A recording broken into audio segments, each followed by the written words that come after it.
Bom, pessoal, vamos então iniciar.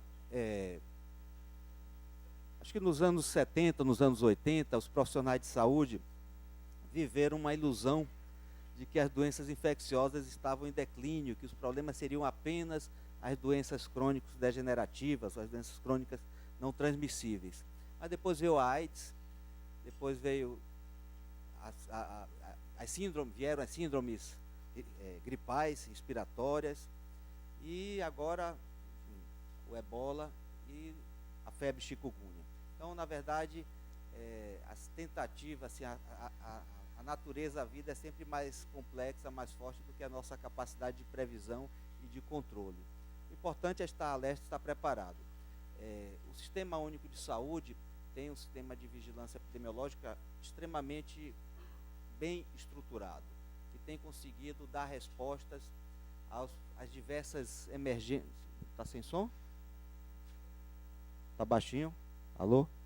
Agora melhor. Pois é, o Sistema Único de Saúde tem um sistema de vigilância em saúde, um sistema de vigilância epidemiológica relativamente bem estruturado, mas está sendo desafiado mais uma vez frente a uma nova doença emergente, que é a febre chikungunya. A professora Glória Teixeira, que tem se dedicado ao estudo das febres virais hemorrágicas, especificamente da dengue, foi desafiada agora a estudar e discutir a febre chikungunya. Como profissional motivada, animada, ela não se contentou, obviamente, em estudar, mas foi à Feira de Santana ver em loco, profissional de saúde precisa ver o problema de saúde de perto, examinar pacientes com chikungunya. Chegou ontem, se não me engano, ou anteontem, de Brasília, um seminário internacional organizado pelo Ministério da Saúde para discutir chikungunya. E, de fato, é uma ameaça que não é impossível, pelo contrário, assim, de se enfrentar, mas que vai exigir mais esforços ao sistema de saúde. A gente tem hoje aqui a presença de uma equipe importante da Advep, a doutora Alcina, que é a superintendente de vigilância da saúde, e enfim, vários colegas que estão trabalhando nessa área da vigilância epidemiológica na Secretaria da Saúde do Estado, no controle. E eu quero, então, convidar a nossa colega, a professora Glória Teixeira, para fazer a sua apresentação.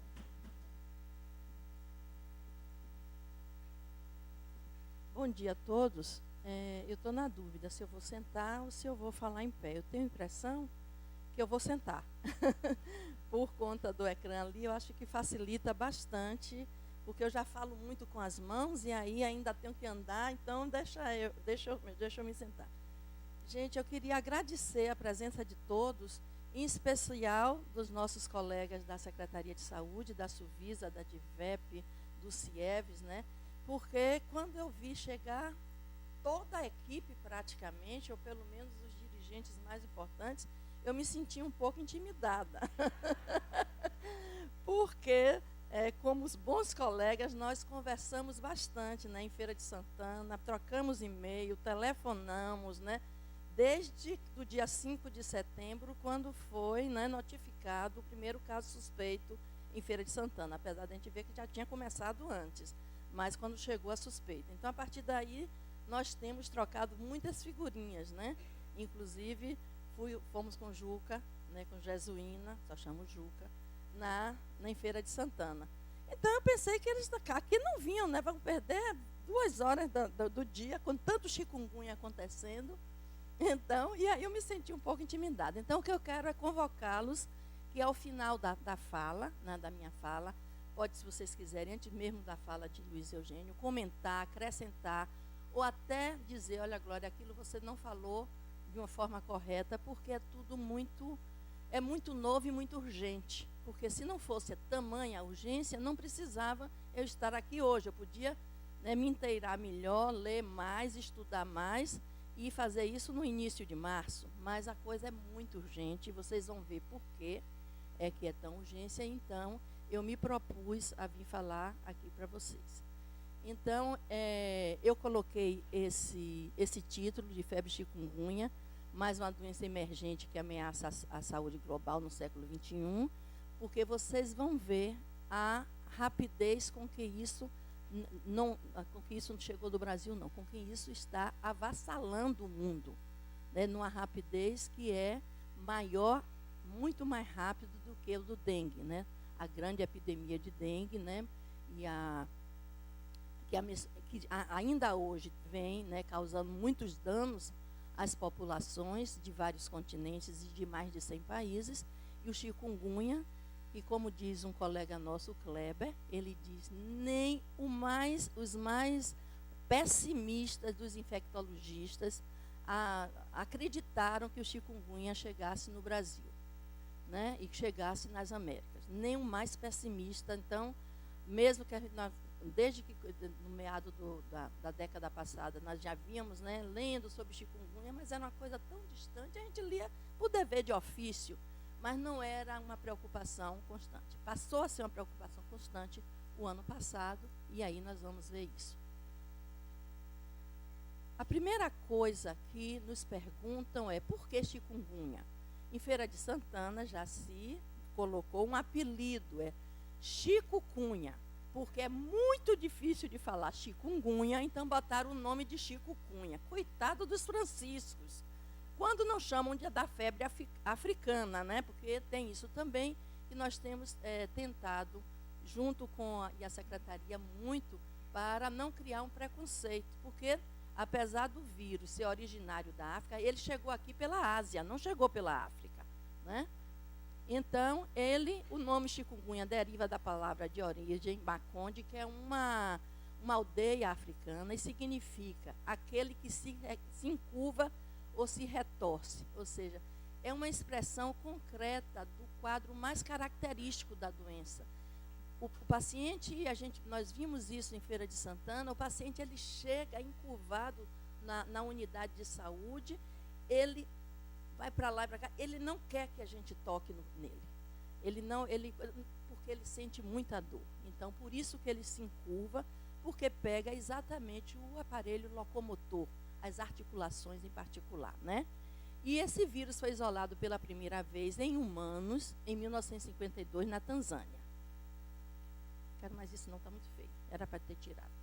Vai embora. Agora. Esse vírus, ele não é parente do vírus da dengue. Ele tem o mesmo transmissor, mas ele é de uma outra família, ou seja, ele não é um flavivírus, ele é um togaviridae. Se a gente disser que ele é parente, primo, ou pode ser até tio, é da rubéola, não é do vírus do dengue. Agora, ele é transmitido, não é transmitido pessoa a pessoa. Ele faz parte de um complexo relacional da Maiara, o Bebário, e isso não interessa, o Ross River Virus.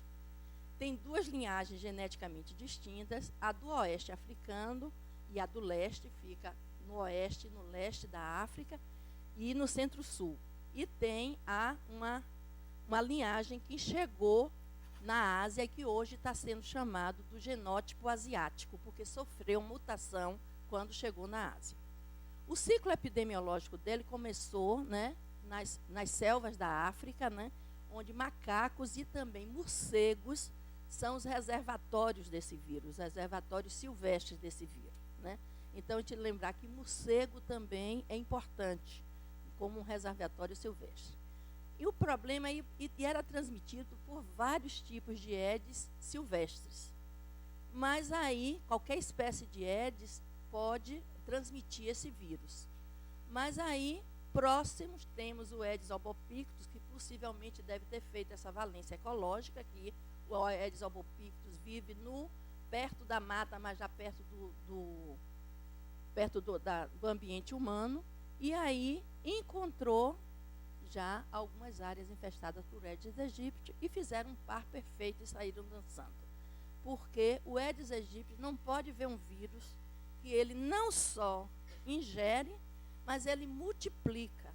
É um dos vetores, se não o vetor, de maior competência para transmitir. Vocês lembram que ele transmite o dengue, que ele transmite a febre amarela, que ele pode transmitir, não o West Nile não, mas o maiaro, ele pode, o West Nile acho que é transmitido pelo Culex, é o Culex.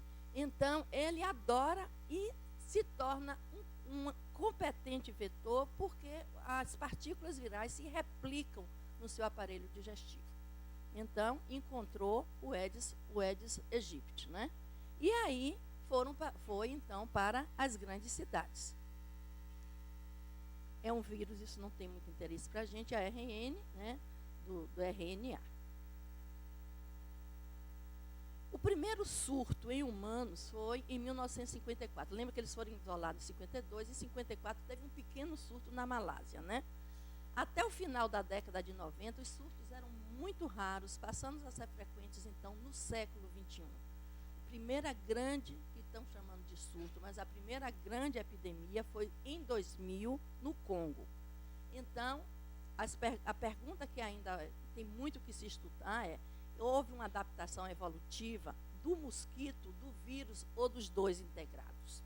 Né? Então, que está possibilitando essa, porque não é reemergência, é emergência, porque o dengue é uma doença reemergente, ele já circulou.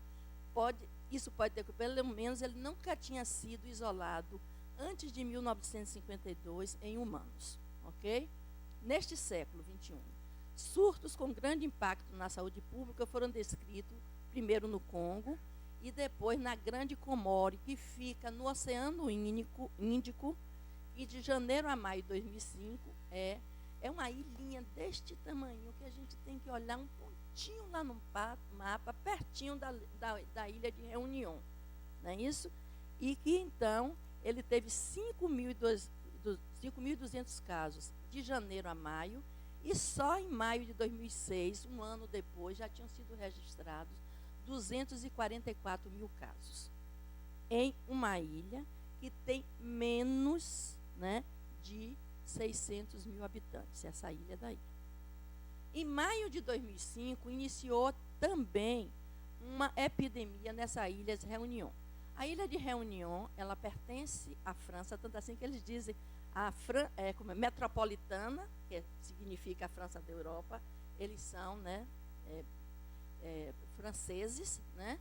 E até abril, começou em maio de 2005, até abril de 2006, tinha 244 mil, ou seja, um terço da sua população, que é mais ou menos entre 700 e 800 mil habitantes, foi acometido, registrado.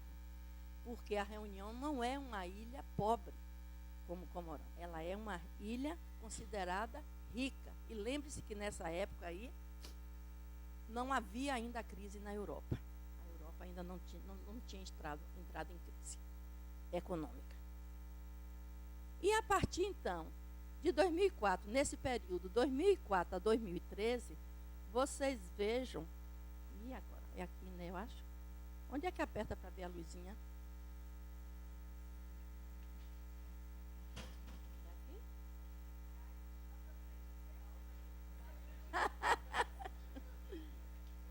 É aqui? Ah, eu tenho que apontar para cá, é por isso. Tá bom. Desculpe minha falta de jeito. Vocês veem, então, né, que começa, ele era só da África, né, atinge o Oceano Índico em 2005 e começa a ter na Ásia, no Sudeste Asiático e na Ásia mesmo, várias epidemias, né.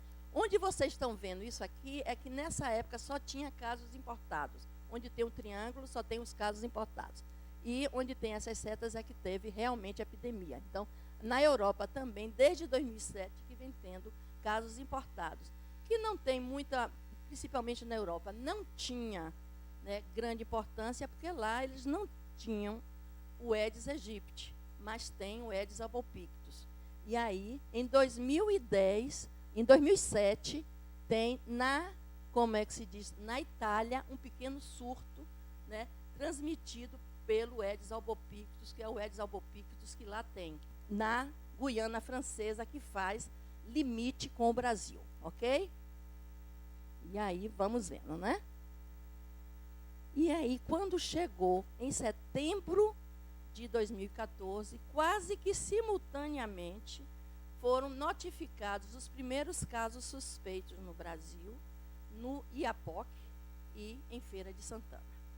Daí vocês veem que muita coisa ainda não está elucidado. Por exemplo, da onde veio o caso índice, ainda está sob investigação. Pode ser que Juca, de ontem para cá, já tenha alguma notícia, mas parece que ainda não. Ela está me dizendo ali que ainda não chegou notícia que eu falo é resultados de exames de genotipagem, resultados da investigação epidemiológica, porque vocês vão ver que, apesar de ter sido notificado o primeiro caso suspeito em setembro, na primeira semana de setembro, os casos já haviam começado, possivelmente, em abril de 2014. Possivelmente, porque estão sob investigação. Agora, o que nos preocupa, vocês veem que nessa ilha aqui, ó, dá mais de 50 mil casos por 100 mil habitantes. Ou seja, 50% da população dessa ilha teve forma clínica da doença, possível como um caso suspeito. Pode ter sido atrapalhado com dengue? Pode. Mas, em princípio, teve uma incidência de 50 mil, ou seja, 50%, né? Guadalupe atingiu 16 mil casos, mais de 16 mil casos por 100 mil habitantes. São Martim, a parte francesa, 13.900 casos. São Bartolomeu, 12 mil. E aí vai decrescendo. Se a gente pegar a regional, isso fica, como é que se diluída, né? Na parte da. Mas se a gente pegar cada cidade ou cada ilha, vocês veem que a situação é muito, porque a taxa de ataque é muito elevada. E aí nós vamos ver um pouquinho disso daqui a pouco, né? Então, por que um surto desta magnitude, né? Este vírus não circula nas Américas, não circulava nas Américas. Assim, a população do continente era, até 2013, praticamente todo mundo virgem dessa infecção. Então, todos estavam susceptíveis, né? O vírus chique, imagine que é tic-v o nome dele, é vírus tic, né? Então, e ele não é nada chique, viu? E o vetor americano, que é o Aedes aegypti, quer dizer, e é a cepa de Aedes aegypti americanas é que é mais potente ainda, tem maior competência para transmitir, tanto o dengue como o chikungunya. Então, fizeram uma combinação perfeita, né?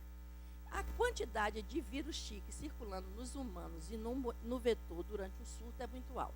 Então, vou dar um exemplo. Por exemplo, o vírus da dengue é mais ou menos, por cada ml de sangue, em torno de 10 a 5, 10 a 4, 10 a 6. O vírus do chikungunya atinge até 10 a 10. Ou seja, quantos bilhões por ml de partículas virais, certo? Então, o homem é uma fonte de infecção tão alta que se pensa que a infecção se dá pessoa a pessoa, de tão alta que ele é. Porque, entendo, uma mosquita, uma Aedes aegypti, dentro de casa, 2 dias depois que o Aedes picou essa pessoa infectada, 2 dias, ele já pode passar para uma terceira pessoa, ou para uma segunda ou terceira pessoa. Então, é diferente do vírus do dengue, que já tem uma transmissibilidade, uma força de transmissão muito grande. Mas a força de transmissão do chikungunya é extrema, não tem nenhuma doença, pelo menos até agora, né, mesmo comparada com malária, né, que seja tão transmissível, porque malária tem a questão de que fica crônica, então a cadeia vai se reproduzindo. Essa é uma doença que é só aguda, porque durante a fase crônica, a quantidade de partículas virais pode ter, mas está na articulação, é pequenininha. Né? Enquanto que na malária pode ter aqueles surtos que voltam. Então, é diferente a forma, o ciclo e a forma como ele achou um ambiente favorável para se reproduzir. Então, isso aqui é a República Dominicana. Eles fizeram uma coisa interessante, eles pegaram o índice endêmico, que é esse amarelo, né, de doenças febris, né, o que não está bom nesse slide é que eles não dizem quantos anos eles fizeram esse, eles chamam corredor endêmico, que a gente chama diagrama de controle. E o que aconteceu com as doenças febris quando chegou o chikungunya. Então, ele fala por si mesmo. E ela é a ministra da saúde ou ela era da área de vigilância? ministra da Saúde, que estava lá no encontro, ela disse que a grande curva começa depois da Semana Santa, porque chegou naquela cidade, que é uma cidade turística, aliás, a ilha toda é turística, chegou naquela, e que tem um costume de todo mundo ir visitar seus familiares durante a Semana Santa. Diz que a população é da cultura, não passa a Semana Santa longe dos pais. Então, logo depois, então, foi aquela mobilização das pessoas para o interior do país, e aí começa a progredir e atinge, né? Como é que se diz? Tem 498.916 casos. Ele não tem 10 milhões de habitantes, não, viu? Ele tem menos, porque aqui eu botei então de outra coisa. E não tem de jeito nenhum. E só em uma semana epidemiológica, que foi essa que foi do pico epidêmico, teve 3.600 casos. Então, e deu então 16, eu estou falando porque não tem como você dar 16 mil casos por 100 mil habitantes, se você tivesse uma população de 10 milhões. Alguma coisa eu olhei errado quando eu fui fazer aí. Ok? E aqui é a epidemia de Réunion, que é a ilha lá do Índico, né, que é a colônia francesa, né, mostrando que em abril de 2005, começam os casos em abril de 2005, ele amplifica aqui, mostrando que tem em torno, no pico máximo, dá 470 casos por semana epidemiológica. No ano seguinte, quantos casos tem aqui? 100. Aqui. Vamos ver aqui, ó. Mais de 45 mil casos em uma semana epidemiológica na ilha.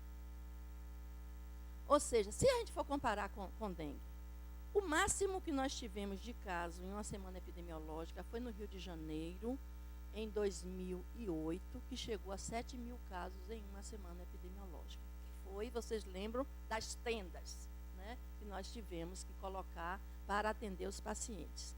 Vocês imaginem o que é isso multiplicado, né, por 10. Nós podemos, né, no 10 milhões, 20 milhões, no país, ter isso multiplicado por 10. Agora, a questão é que nós temos a circulação concomitante de dengue e de chikungunya, né? Qual é o impacto que isso vai ter, nós vamos falar depois. O que é? O quadro clínico da doença, ela é semelhante ao dengue, que é uma preocupação para todos nós, porque começa com febre e começa com dor articular. Os casos que nós vimos em feira é muito de livro, não é? Porque o paciente chega dizendo, eu adoeci, lembra? Aqui o pessoal não tem muitos da área de infectologia como eu. Parece com leptospirose. Eu adoeci tal hora, não é? Com febre alta, e logo depois minhas articulações, meus punhos, minhas mãos começaram a doer. O paciente geralmente sabe a hora que começou a doença. Isso, se ele faz um quadro assim, a gente já pode, do ponto de vista clínico, começar a fazer um diagnóstico diferencial. Por quê? Qual é o problema? É que o dengue, você precisa ter muito cuidado com a hidratação. E com o chikungunya não é necessário esse cuidado. Você tem que hidratar o paciente, mas normalmente, porque ele está febril, está perdendo líquido, né? E precisa ser estabilizado. Mas você tem que ficar, você que eu falo, não só o servidor, por isso que eu digo, numa epidemia dessa magnitude, os pacientes não podem só esperar chegar numa unidade de saúde e esperar 6 horas. Então, a nossa opinião, a nossa sugestão para a reunião do Comitê de Dengue, que agora vai ser dengue e chikungunya, no dia 5 de novembro, é de que tem que falar muito claramente com a população do que é que ele tem que fazer, do que ele pode e não pode falar, do ponto de vista médico. Tem que enfrentar a questão do CRM.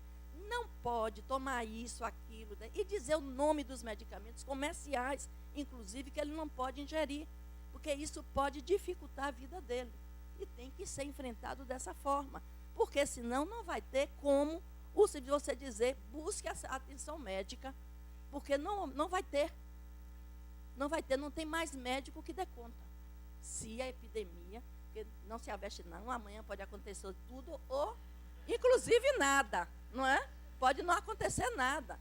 Como dizem que Deus é brasileiro, mas nós temos que é a predição, é uma coisa de nós temos que nos prevenir, né? O período de incubação é de 1 a 12 dias, mas em média 2 a 4 dias. Mas tem uma diferença básica. No primeiro dia de febre, o paciente já é uma fonte importante de vírus, e inclusive no período de incubação. Então, ele está transmitindo quase que 2 dias depois da picada também. Ele já está transmitindo. É por isso a força de transmissão, com a taxa de ataque que tem variado, né, de 30% até 60%. E não tem quase nenhuma forma assintomática. Porque o dengue tem uma força de transmissão muito alta, um pouco menor do que o chikungunya, mas em 100 infectados, você vai ter 80, 70 que não têm a doença. No caso de chikungunya, não. Em 100 infectados, 80 possivelmente, pelo menos, terão a doença. É uma diferença grande para a nossa família, para o sistema de saúde, é um problema grande para a questão econômica, né? Em particular para o indivíduo, para o suprimento do indivíduo com febre e dor. E não é qualquer dor, né? Como eu falei para vocês, começa com febre súbita, geralmente acima de 38 graus. O que caracteriza é a artralgia, ou seja, a dor articular e dor muscular. Só que prepondera mais a dor articular, mas tem dor muscular também. Aí, dor de cabeça, não pode ficar muito na luz. E o exantema. O exantema acontece em torno de 60%. O que é exantema? São as lesões de pele que pode ser de qualquer tipo. Tanto aquela que parece sarampo, parece rubéola, parece dengue, como pode ser bolha, como pode ser... Olha, vocês vão ver, algumas eu vou mostrar. Então, qualquer tipo de lesão de pele pode acontecer durante isso. E a infecção assintomática, como eu falei para vocês, é muito rara. Rara no sentido de 100, só 20 tem assintomática, né? Isso, então, não tem aquilo. É o iceberg todo e a pontinha que não tem. É como se fosse um iceberg, aquela teoria do iceberg. É ao contrário no chikungunya. Então, só muito rapidamente, então, tem a fase febril, que dura em torno de 7 dias. Pode ser comum, pode ser complicada, pode ser grave e pode passar de mãe para filho no 9º mês durante o parto, não é? Então, ela é comum, chamada mais comum que em 15 dias, quando ela se resolve. Ela pode complicar se o paciente tiver uma comorbidade acima de 45 anos, principalmente acima dos 70, porque já tem diabetes, hipertensão, insuficiência renal. Então, as comorbidades são importantes. Então, ela pode começar a complicar ainda na fase aguda. Mas o quadro clínico, não houvessem não é a complicação não é do vírus, é da situação de base de saúde do paciente. Então, ela pode complicar por isso já na fase aguda, né? Então, ela pode se agravar, mas a gravidade não é pelo que estou falando para você, não é pelo chikungunya. É porque não prestou atenção se a hipertensão descontrolou, não é? Se o diabetes descompensou, porque, claro, toda infecção, ela consome o nosso organismo. E se nós já temos alguma infecção de base, alguma doença crônica de base, piora. E se a gente já tem as nossas dores articulares, né? Estou falando eu, porque eu já tenho 64, né? Não estou falando de ninguém, de mim própria, né? Então, o vírus adora a articulação, ele vai se instalar lá e lá se multiplica. E aí, se nós já temos algumas, que nunca tem uma só, né? Algumas, né? Lesadas, já com probleminhas, então a gente tem que botar nossas barbas de molho e proteger muito os nossos velhinhos. E eu também, viu? A fase de recuperação, né? Tem a erupção, né? A erupção já acontece lá pelo 5º, 6º dia, o paciente, coisa, mas aí incomoda um pouco, porque tem prurido, tem aquelas chatices, mas a gente sabe que quando faz a erupção, daí a pouco a gente vai ficar boa. Não está com muita dor, né? E a melhora é progressiva, né? Mas uma parcela desses pacientes vão para a fase crônica. Nós não sabemos o quanto isso, porque tem variado de país para país. Alguns dizem que são 10%, outros são 20%. Então, nós não sabemos, inclusive, como irá se comportar no nosso país, que como disse o nosso professor lá de Reunião, que igual a Reunião, o Brasil é um caldeirão de miscigenação. Né? Então, isso tem muito a ver com a resposta às infecções. Né? Então, para o bem e para o mal. Às vezes a gente responde melhor. Por exemplo, dengue, né, do ponto de vista da gravidade, né, a ancestralidade africana nos protege da gravidade. Né? Mas a gente não sabe como vai se comportar, porque os estudos agora de São Martin têm a epidemia. Ninguém está estudando outras coisas ainda. Nós não temos resultados. Os resultados de estudos mais sofisticados, de estudos mais detalhados e mais aprofundados, são os de Reunião. Então, nós estamos sempre nos comparando com Reunião, porque o que nós vemos nas Américas é como se comportou a epidemia, mas não, ainda não temos outros estudos que precisarão ser feitos, né? E aí, depois de 2 a 8 semanas, vocês veem, 8 semanas são quase que 3 meses. Você tem alguns que vão ficar hein? 2 meses. Mas é 3. Porque tem alguns que vão a 3. Hã?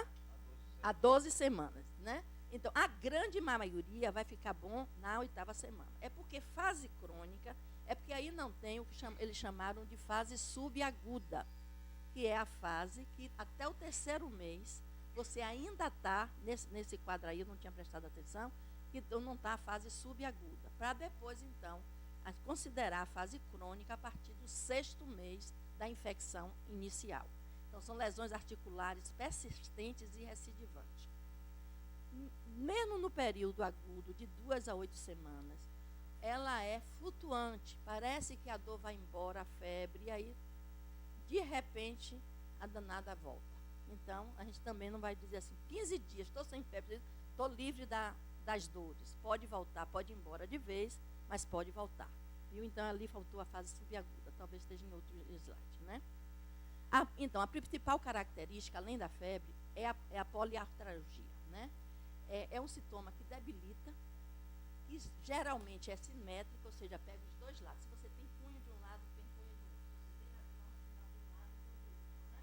Nos joelhos, né? Mas pode pegar qualquer articulação e pode atingir até 10 grupos articulares. Então, de uma só vez. De uma só vez. Então, quase nunca compromete só um par de articulação, né? Então, os mais frequentes são os dedos, os punhos, os tornozelos, os cotovelos e os joelhos, ou seja, nosso aparelho locomotor. Mas pode pegar a coluna cervical, a coluna dorsal, a articulação coxo-femoral, qualquer uma pode ser pega por ela, e geralmente dos dois lados. Agora, uma característica, quando a gente começar a ver os casos, é que incha a mão, a gente vê o edema, né, vê a inchação, o aumento de volume das articulações acometidas, mas a gente não tem os outros sinais inflamatórios de calor e nem fica vermelho. Porque quando a gente pensa em inflamação, a gente pensa em dor, calor e rubor. Ela só dá o edema e a dor. A dor sente e o edema a gente vê. Mas ela é diferente de outras febres reumáticas, porque não tem o calor nem o rubor. Como eu falei para vocês, elas gostam dos velhinhos que estão das articulações previamente lesadas. Normalmente, todos nós teremos, se tivermos chikungunya, teremos remissão em 1 a 2 semanas e, contudo, a artralgia pode persistir, como eu falei para vocês, por meses ou anos, né? A artralgia crônica pode flutuar com a intensidade da dor e haver recaídas, né? Usualmente afeta o mesmo par de articulação. Ela não vai migrando como aquela artrite, como é que se diz, da febre reumática. Ela não migra, ela está sempre abusando no mesmo lugar. A fase crônica é menos grave que a fase aguda, do ponto de vista do desequilíbrio do diabetes, mas é muito debilitante por conta da dor, mas não tem gravidade do ponto de vista da letalidade, ok? Pode haver redução significativa dos movimentos e da qualidade de vida. As lesões de pele, geralmente ela aparece na fase aguda, acomete tórax, membro, face, ou seja, o corpo, varia até 50%, alguns autores acham que até 60%. A manifestação mais comum é aquele exantema maculopapular, que dura de 2 a 3 dias, mas pode haver lesões tipo afta, vésico bolhosa, descamação, vasculite, e na fase crônica, tipo psoríase, tipo hiperpigmentação. Olha, é de um tudo que acontece. As crianças têm risco de manifestação grave da doença, né? Pode haver transmissão materno-fetal. Não é teratogênico, ela não causa malformação. O problema é, se a gestante estiver virêmica no momento do parto, o menino pode ser contaminado no canal do parto, ou mesmo que seja feita cesárea. Então, o que é que tem se recomendado? Caso possa retardar o parto, é melhor para a criança, porque a viremia vai cair da mãe. Então, esperar ao máximo, e dentro, claro, do risco da criança, tem que ter um bom acompanhamento obstétrico, caso a mãe esteja virêmica no 9º mês de gestação. Se ela for virêmica, se ela tiver a doença durante a gestação, não tem, pelo menos até o conhecimento agora, nem risco de aborto, nem é teratogênico. Ok? Por que tem que ter tanto cuidado? Porque o recém-nato, ele tem um maior comprometimento, ele mais frequentemente, ele faz a encefalite. Então, por isso, os poucos casos que são relatados, eles manifestam a encefalite.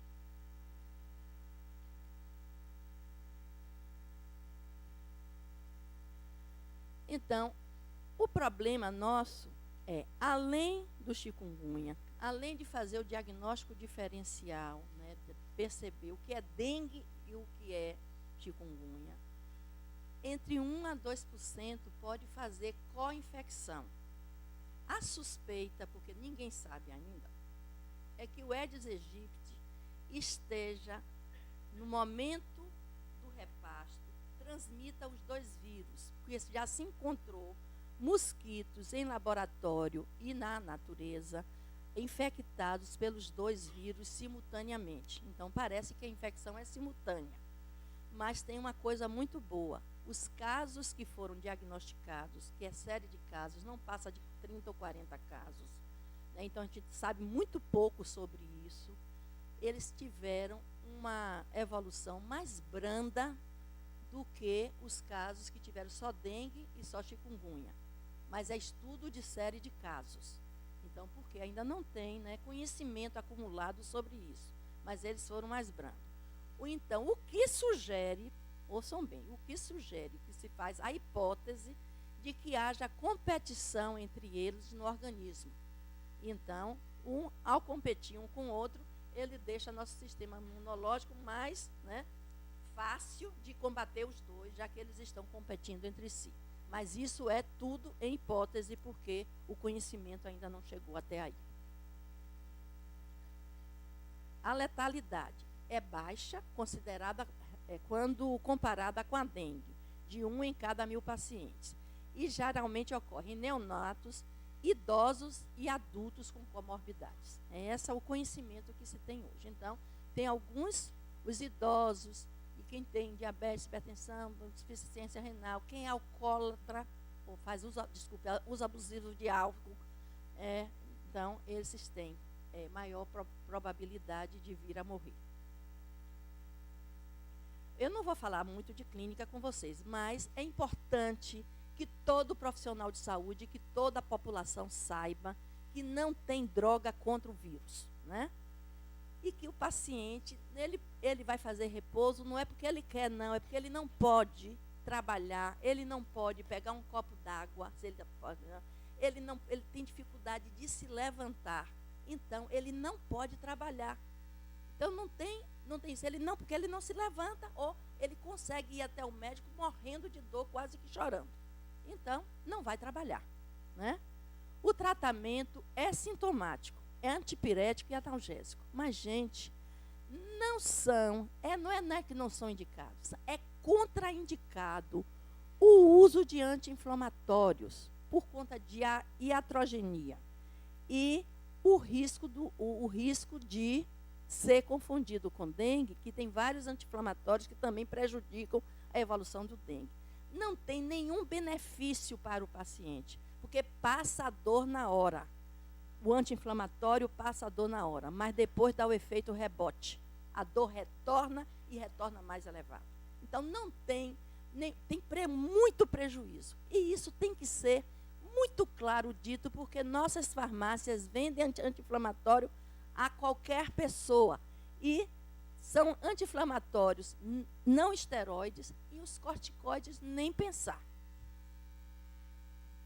Não esteroides e esteroides. Os dois estão contraindicados. Porque aquele, eu já vi muito agora assim, está numa tosse que não passa, é vírus, toma um corticoidezinho que passa. E realmente passa, mas melhora. Na época que eu fiz clínica não se dava, mas hoje já se dá. Já é uma prática clínica, né, de se usar um corticoide para diminuir o efeito do edema que dá na amígdala, na árvore respiratória, e realmente melhora. No caso de suspeita de chikungunya, suspeita, não pode, não deve, não pode usar, certo? A hidratação adequada, de acordo com as manifestações clínicas e a precaução sempre das overdoses. Lembrar que o paracetamol, ele é hepatotóxico e se o paciente for uso abusivo de álcool, vai desencadear uma cirrose muito precoce e grave, né? E os efeitos colaterais normais dos remédios, como se diz, nenhum remédio é suco. Nenhum remédio é suco. Então, nós precisamos sedar a dor, porque ninguém pode ficar com dor. Mas tem que saber o que vai usar. O que é que tem sido e que vai ser preconizado, já vai sair o manual. É a dipirona e o paracetamol nas doses terapêuticas. Não pode tomar em dobro. Agora, como diz o doutor Kleber, tem que ser de horário. Não deixe a dor chegar, porque o paciente não vai aguentar. Então, é de 6 em 6 horas ou de 4 em 4 horas. Não é para dar injeção de dipirona no pobre do paciente, que já está cheio de dor, e que quando toma dipirona, a gente não sabe se a dor é da dipirona ou se é da articulação. Então, é para tomar o remédio oral, por via oral, porque em geral não dá vômito, não dá. Então, é por via oral, com a hidratação, para manter o paciente com equilíbrio hidroeletrolítico, também oral, mas não tomar em excesso, porque nenhum remédio é suco, principalmente em épocas em uma infecção dessa natureza, né? Aí eu botei aqui, eu fiquei, se eu boto ou não. O isolamento, que eles chamam em colônia altruístico. Eu chamei e botei um isolamento solidário dos casos suspeitos. Não é pegar o paciente ou coisa para... Primeiro que a gente não vai ter como isolar. Não é isolamento. Não é? Se eu estou suspeita, eu preciso proteger a mim, eu preciso proteger minha família, eu preciso proteger o meu vizinho, né? Eu devo ir, entendeu? Eu não posso ser picada pelo Aedes. Então, eu já cuidei da minha casa, eu já não tenho mais Aedes no meu ambiente, mas eles voam, né? Então, que me custa eu ficar quietinha, já que eu estou doentinha, debaixo de um mosqueteiro, né? Se eu preciso, pois é, lá, né? Principalmente nossas crianças, gente, não é? Fica lá, porque eu estou sabendo, eu estou com aquela suspeita, sabendo que eu tenho bilhões de partículas virais e que eu posso infectar o próximo mosquito. E que 2 dias depois ele não vai morder um vizinho, não, ele já morde dentro da minha casa. E é por isso que lá em feira se dizia que não, em Feira não, em São Martim, que não era a transmissão vetorial. Que eles não acreditavam que era um mosquito, que era pessoa a pessoa. Porque 3 casos, às vezes a família inteira doente. Entendeu? Claro que isso não vai impedir toda a epidemia. Mas eu posso reduzir um pouco o risco. É reduzir o risco, porque a gente vai dar um repelente e a gente não fala sobre isso. Para quê? Né? É para reduzir o risco do outro, que está do próximo. Então, por isso que eu chamei de um isolamento solidário. Né? Você não pode obrigar ninguém a fazer isso, mas, ainda mais nesse calorão, né, do verão de Salvador, mas a gente tem que ser solidário, né, com nossa própria família, com o vizinho. Aí vamos no médico, precisamos ir no médico, minha articulação está doendo. Então, cubra-se. Né? Você está cheio de vírus, cubra-se. E bote repelente, ou seja, evitar bastante repelente em todas as áreas descobertas do corpo. Vou no médico, né, que onde eu vou passar pode ter um mosquito, e volto para casa debaixo do meu mosquiteiro. Até... Não é? Ninguém vai morrer, no máximo vai morrer de calor. Eu estou falando, foi o que eu raciocinei, eu estou falando brincando, porque eu ouvi muito, mas ninguém disse como fazer. Ninguém me disse como fazer. Eu fiquei pensando, o que é que eu preciso? Né? Pelo menos para proteger aqueles molequinhos que estão correndo dentro de casa, meus netinhos e isso, aquilo. Eu estou velhinha de chikungunya. Né? Eu tenho que tentar. Claro que eu já comecei a transmitir na minha fase de incubação, mas o maior número de partículas virais é na hora que a febre começa. Pronto. Então, outra coisa que aqui no Brasil não se fala é de telar a casa. Não é botar rede para impedir que a criança caia. Vamos começar a pensar em telar nossas casas? Porque eu estou pensando que todos nós aqui somos da área de saúde, estamos cuidando do nosso ambiente, que na nossa casa não tem depósito criadouro do Aedes aegypti. Então, faz parte dessa premissa. Mas é possível que tenha na planta, não estou dizendo no vizinho, mas é possível que tenha numa planta mais ali, que é de um jardim público. E esse mosquito, ele não vai ficar lá mordendo os bichos no jardim. Ele vai procurar um ser humano, a mosquita, para fazer o repasto, para maturar os ovos. Então, como é que eu impeço? Talvez seja telando a casa. E isso eu estou dizendo aqui de primeira mão, porque eu já pensei em fazer isso na minha casa. Além de cuidar, eu penso em fazer a tela. Porque eu não vou conseguir impedir, né, que o mosquito vá. Porque, gente, todos nós sabemos. A Isto É me ligou, estava junto de Alcina, no aeroporto.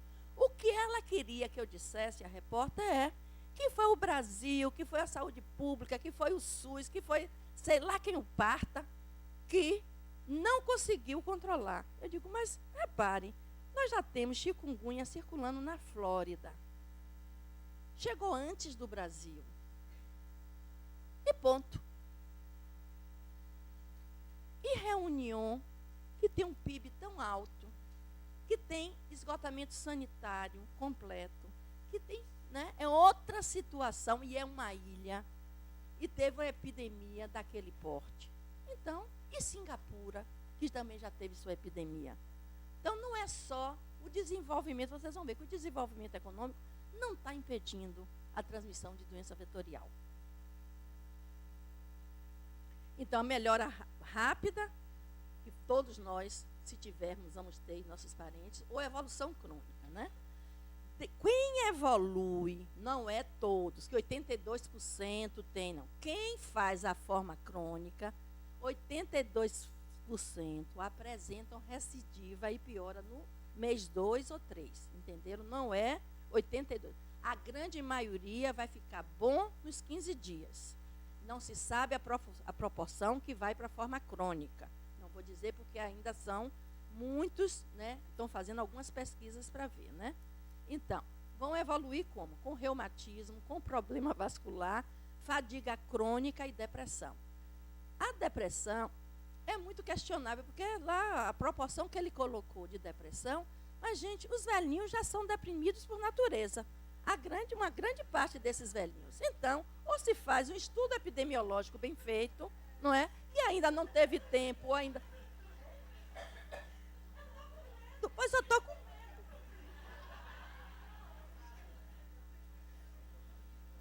Viu? O assunto é muito árduo e árido. Se a gente não fizer um pouquinho de brincadeira, a gente vai, né? Tem que brincar. Mas repare, fadiga crônica e depressão. Eu achei que o estudo não me convenceu de que a depressão todos aqueles casos de depressão são por conta do chikungunya. Mas aí vamos para frente que a gente tem muito ainda o que pesquisar. Aí chikungunya no Brasil, né? Os casos importados no Brasil de 2013 e eu botei 2103 em vez de botar 2013, tá vendo? 2013 e 2014, né? Nós temos cerca de 38 casos importados, né? A grande maioria em São Paulo, principalmente na época da Copa, certo? Mas nós não tínhamos, interessante, que nós não tínhamos, aí não tem Bahia, vocês estão vendo? Nós não tivemos casos importados confirmados, tivemos suspeita, não é isso, Juca? Nem suspeita. Foi? Quando nós entramos, já foi na epidemia. Já entramos direto na epidemia, né? E aqui, esse slide é do último boletim da Secretaria Municipal de Saúde de Feira de Santana, né? Então, olhando para trás, porque como eu falei para vocês, no início se confundiu com dengue, como acontece em toda epidemia de chikungunya, né? Então, parece, porque está sob investigação, que tem 2 casos suspeitos em abril, que estão sob investigação.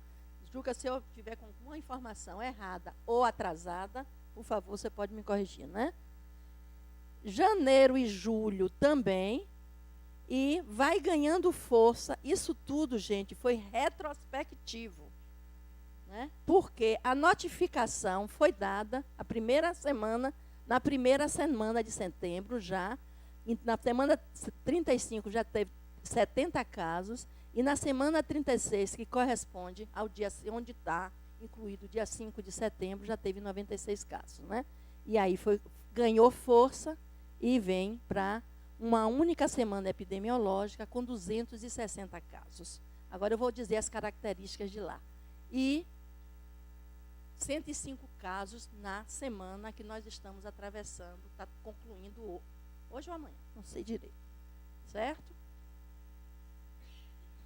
A distribuição pega todas as faixas etárias, com maior concentração proporcional de 20 a 30 e de 35 a 49. Não foi calculado aí a incidência. O que eu acho interessante, porque vocês vão ver, quando a gente colocar o mapa, que está mais localizado em um determinado bairro, apesar de já ter casos em outros bairros. Então, por enquanto, a gente teria que fazer uma incidência mais por bairro do que diluir pela cidade toda de Feira de Santana. Pode fazer a geral, mas eu acho que seria melhor, né, mais ilustrativo mostrar ainda como número de casos, né?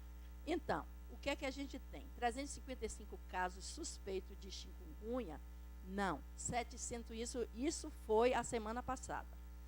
Pelo boletim da Secretaria Municipal de Saúde, tem 762 casos. Eu botei aquele número que é o que está saindo na imprensa, o 355. Mas saiu um boletim, se eu não me engano, foi ontem, que eu peguei na internet, que tem 762 casos suspeitos em Feira de Santana. Tem 4 casos em Salvador suspeitos, mas que 2, pelo menos a imprensa disse hoje, que 2 na Barra foram confirmados, mas não se sabe ainda se é importado ou não, ou são importados. São de feira, importados de feira. Olha a importação.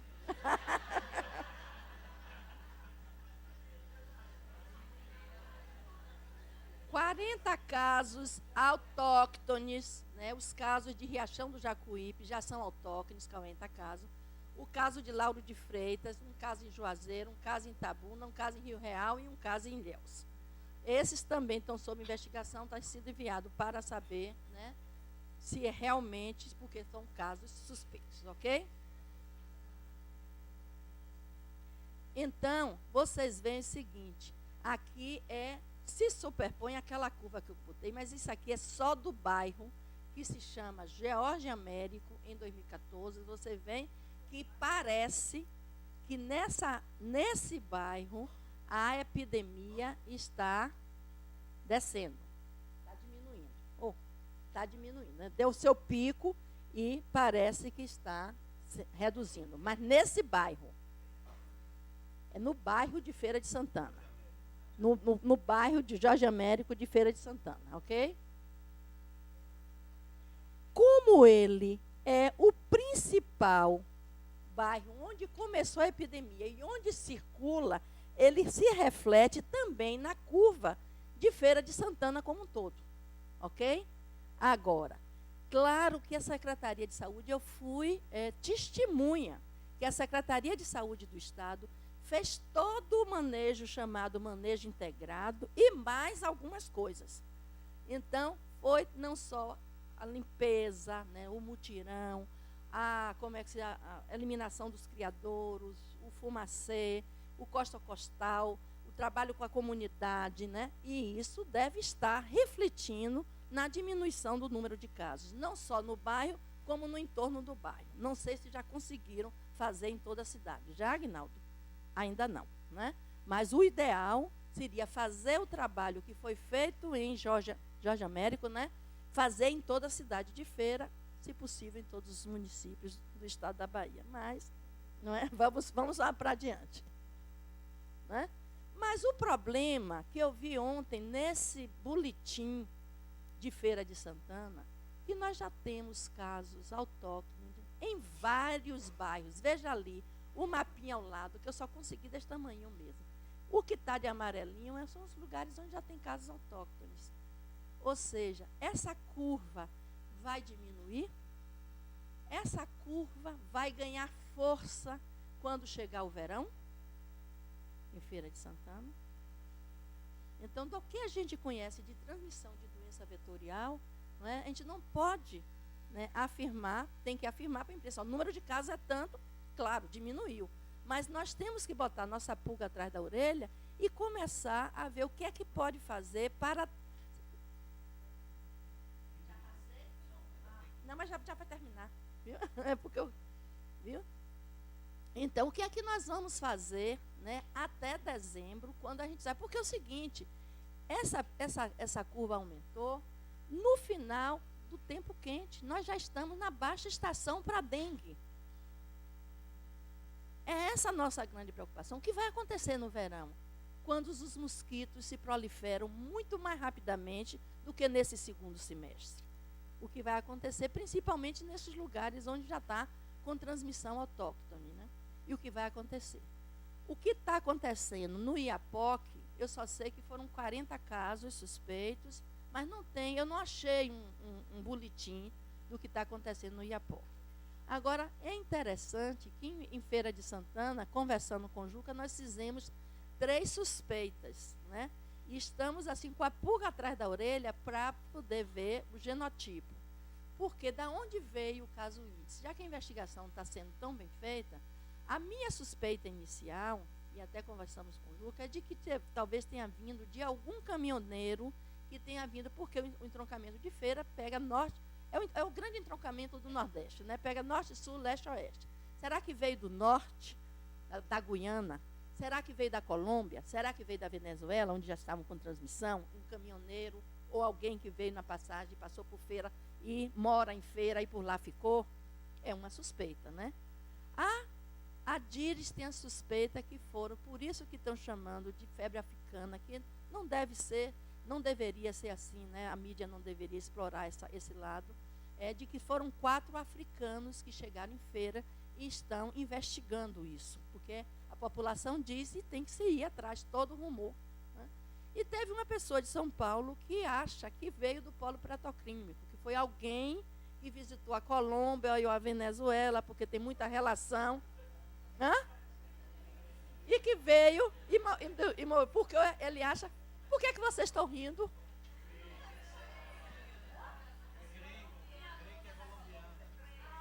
Oh, desculpe, mas a gente tem que falar de tudo.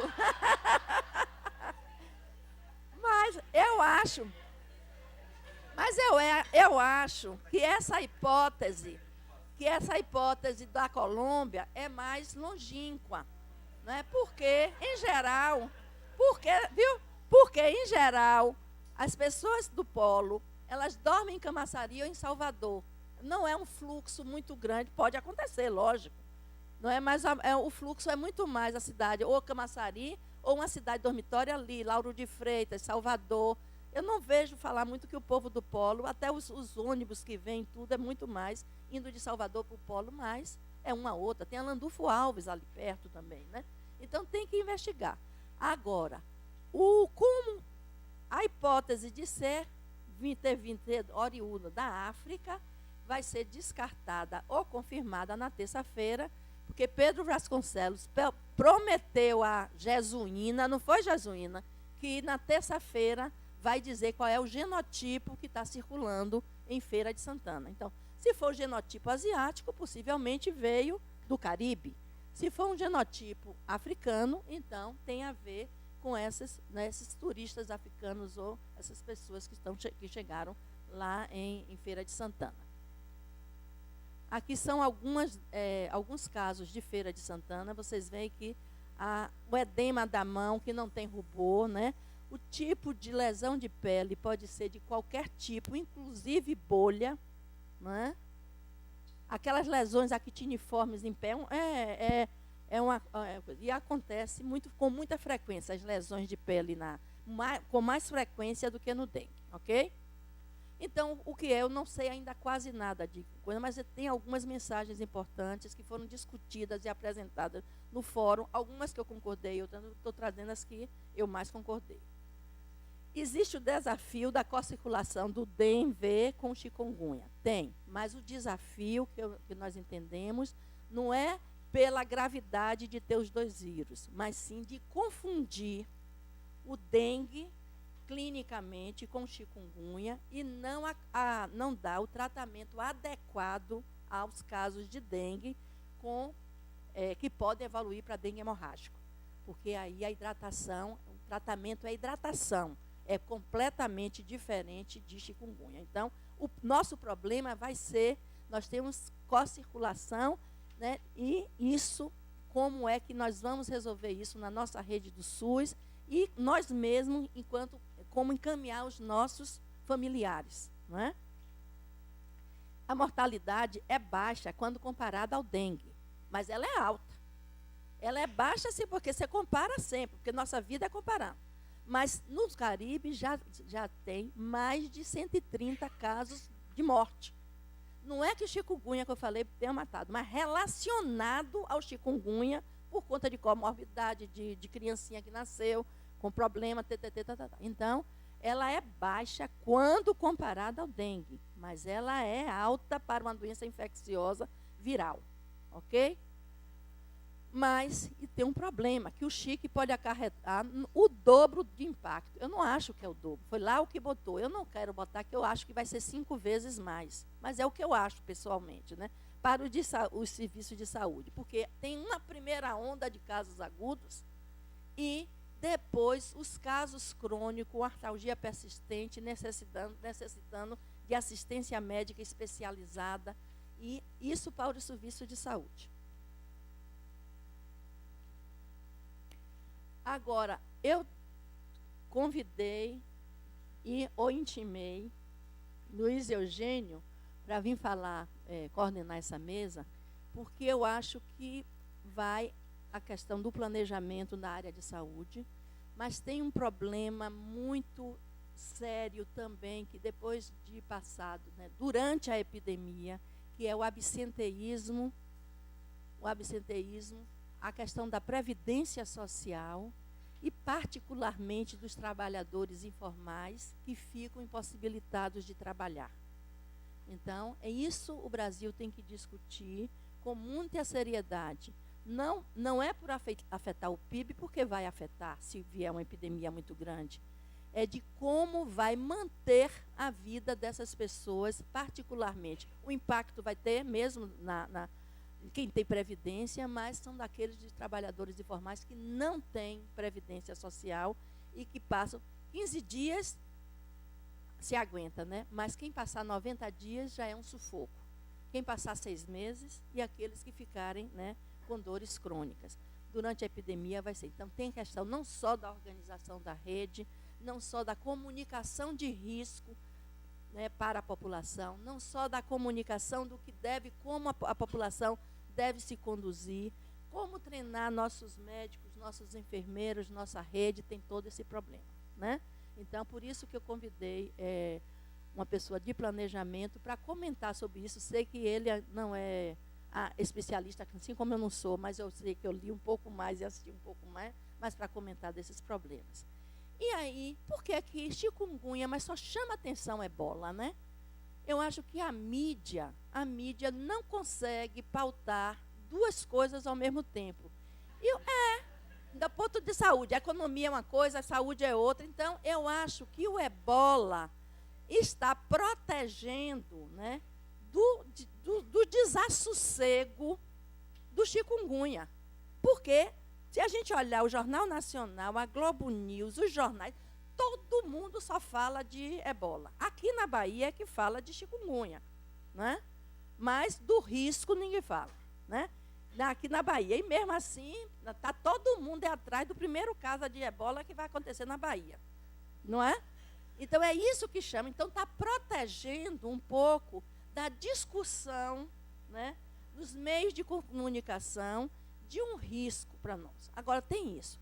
Agora, o que eu penso é que o chikungunya, pelo volume e pela incapacidade, ele pode causar uma disrupção do nosso sistema de saúde, pelo menos durante um período, e que nós temos que estar muito atentos a isso, como fazer. Enquanto o ebola está vindo para estruturar uma questão muito específica da saúde, que é a questão da proteção do contágio, né? Dos meios de, como é que se diz, de impedir, né, a transmissão pessoa a pessoa, e que como o SUS, e talvez Luiz Eugênio vai comentar melhor, está se estruturando. Da onde vem? Porque virá, né, possivelmente por navio, não é? Ou virá, porque não vem pelo mosquito, vem por navio ou pelos aeroportos. E está sendo feito, né, um grande plano, já está implantado, não está sendo feito, já está implantado. Então, pode acontecer, vai acontecer, pode acontecer como aconteceu na Espanha, pode acontecer nos Estados Unidos, mas eu não acho que é uma ameaça para a população como um todo. É sim, do ponto de vista do nosso inconsciente coletivo, o ebola nos apavora muito mais, claro. Parece a peste negra, né? Então, nós temos. Agora, nós da saúde, nós temos que refletir, né, o que é que nós vamos fazer com o nosso SUS se realmente a epidemia de chikungunya se espalhar. Eu queria, então, que... Tá bom?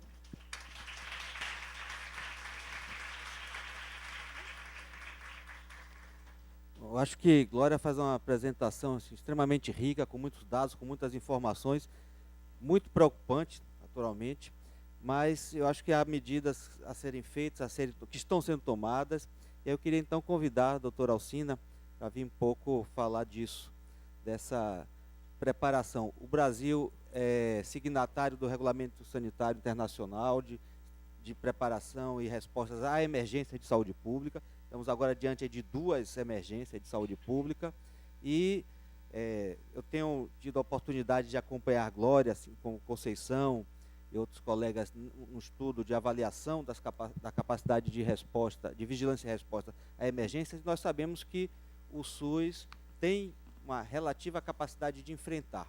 O ponto fraco nessa se refere mais à resposta, e como Glória salientou agora no final, se refere à nossa capacidade da rede de assistência, de atenção, de atender essas pessoas uma vez as doenças instaladas. Mas então, pedir por favor a Alcina os seus comentários. Gente, bom dia a todos. Primeiro, assim, Glória, a nossa intenção não foi lhe intimidar, não, viu? Nossa equipe está, boa parte dela aqui presente, mas é porque a gente está nessa lida, né, desde início de setembro, como a Glória já colocou, na semana de 5 a 12 de setembro, foi quando a gente recebeu as notificações de que existia uma coisa estranha acontecendo em Feira de Santana. Né? A curva de dengue começou a subir, né, e quando a gente olha a distribuição dos casos de dengue ao longo do período, claramente fora de época, né, como a própria Glória já colocou, não é esse o período de alta transmissão para dengue, mas exatamente nesse período a curva começa a ascender. Né, e essa situação chamou a atenção da vigilância epidemiológica do município. Né, olha, alguma coisa estranha está acontecendo, porque várias pessoas estão chegando no serviço com uma suspeita de dengue, né, os resultados que a gente encaminhou estão dando negativo, e a equipe que está atendendo acha que é dengue, ou talvez não, mas ninguém sabe o que é. E foi esse relato que fez com que a gente se deslocasse para lá, para a Feira de Santana, e na investigação de campo, né, na primeira ida da equipe da ADVEP à Feira de Santana, né, a suspeita já era chikungunya, né, porque a gente já vinha monitorando a possibilidade de introdução do vírus aqui no território brasileiro há praticamente 2 anos. Né, e já vínhamos trabalhando na elaboração de documentos orientadores, de um plano de enfrentamento para a introdução do vírus chikungunya. Então, a gente estava com o sistema de vigilância alerta para a possibilidade de introdução. Né, e tem sido um desafio permanente. Né? Isso que a Glória colocou é super verdadeiro. A gente sabe muito pouco dessa doença ainda. Né? Mesmo os países que já foram amplamente atingidos pelas epidemias de chikungunya, o conhecimento que está produzido ainda é muito insuficiente para a gente ter uma avaliação mais precisa do que pode acontecer. O que a gente está vendo em Feira de Santana é que realmente o chikungunya chega para desestruturar o sistema de saúde, como já aconteceu com epidemias de dengue. Na epidemia de 2009, vocês devem se lembrar, porque não é tão distante assim, a gente precisou abrir portas de entrada para o sistema, porque não dava conta de atender a quantidade de pacientes que chegavam. E se a gente está falando de um vírus que tem uma capacidade de disseminação muito maior do que o da dengue, uma taxa de ataque muito mais elevada, a quantidade de casos que a gente vai ter é 5, 6 ou 10 vezes maior do que a gente tem tido de dengue. E esse ano de 2009, que foi o ano pior em relação às epidemias de dengue que a gente vem convivendo desde 96, a gente teve 135 mil casos de dengue no estado da Bahia. 135 mil. Se a gente está falando de alguma coisa que possa aumentar em 5, 6 vezes a quantidade de casos, a gente pode ir para 1 milhão de casos. 600, 700, 900 mil casos de chikungunya. E aí não tem sistema de saúde que dê conta. A gente naquela época, já vislumbrava isso. Que as epidemias elas vêm desafiar qualquer planejamento, qualquer sistema, qualquer organização da rede. Né? Porque ninguém está preparado para enfrentar uma epidemia, em país nenhum do mundo. Né? A gente lembra daquela enchente que teve em Nova York, alguns anos atrás, nos Estados Unidos, a maior economia do planeta, e que o sistema de saúde virou um caos, porque não tinha como receber a quantidade de gente que estava precisando ser atendida. Enfim, a gente está colocando todas essas questões para a gente ter uma dimensão concreta, né, do que pode acontecer. É claro que todos os cenários que a gente está imaginando, né, podem não se concretizar, por várias razões, né, pelas características da nossa população, né, pela capacidade dos nossos vetores, pela densidade de infestação que é diferente em cada território, né, em cada município do estado da Bahia, em cada estado desse país tão grande. E porque Deus é brasileiro, porque o Senhor do Bonfim pode nos proteger, enfim, uma série de variáveis que pode ajudar a gente a ter um cenário não tão dramático. Mas o que a gente tem visto é uma situação muito complicada. Né, muito complicada. Os pacientes são pacientes de literatura, né, o quadro é o quadro do livro que a gente tem encontrado em Feira de Santana. Os pacientes muito, mas muito prostrados, com uma dificuldade imensa de se levantar, de se sentar. Né, tem pacientes que não querem que toque no corpo. Né, os meninos estavam relatando a história de uma paciente que eles foram ver em casa e que eles fizeram toda a conversa com ela deitada de costas, porque ela não conseguia virar. Né, até para tirar uma foto das mãos, que, se não me engano, é uma dessas que foi mostrada aqui, né, ela não conseguia se mexer para colocar as 2 mãos em cima de algum lugar que a gente pudesse fotografar. Então, é um quadro realmente de literatura. A demanda que surgiu no sistema de saúde de uma hora para outra foi tipo assim, em termos numéricos. A policlínica que existe no bairro Jorge Américo que tinha uma demanda em torno de 100, 90, 100 pacientes dia, na semana seguinte tinham 300 pacientes na policlínica. Então, triplicou a demanda da noite para o dia.